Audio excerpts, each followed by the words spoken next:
伫个新光国小固定甲人狮团的表演，2025年6月昆戏院的活动，15号下午伫个万里万年殿的广场热烈来登场，包括副市长叶铁山、南区区长肖秀华，以及侪位的民意代表、里长，甲13间大庙的主委拢到场出席，场面热烈。2、1，热火昆戏湾正式登场。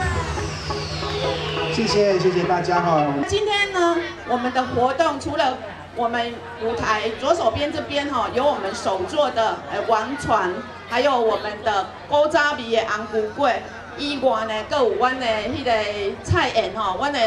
小旅行。那其实我们虽然主场在我们万年店这边，那为了串联3个地方哈，我们3个地方都有办理小旅行哈。那下个礼拜还有一场在我们昆山哈，我们都知道我们昆山其实有很漂亮的红树林。那透过我们的观光船可以行销我们的红树林哈，那所以我们也跟我们在地的善法协会做一个结合哈，可以带动我们地方的一个发展。那希望透过每一年的昆戏湾活动来行销我们南区。副市长叶铁山表示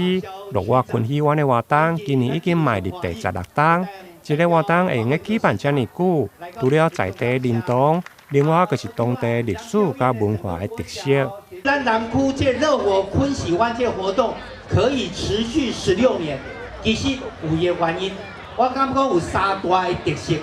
第一就是啥？伊的历史甲文化非常有特色。咱若行入去讲昆山、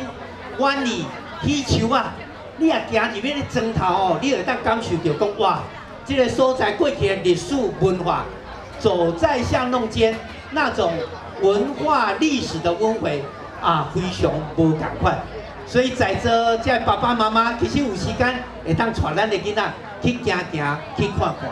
现场除了几个角色精彩的表演，甲伫亲子的活动，有社区特色的 DIY、手做王船、甲伫彩画顶，以及模仿泡泡秀。你当头戏昆戏湾的风味餐，今年因为一开放订桌，100桌真紧就被订完，因此万年店嘛特别追加到151桌。国民众会用超大的价格来享受美味的飨宴。台南新闻林根采访报道。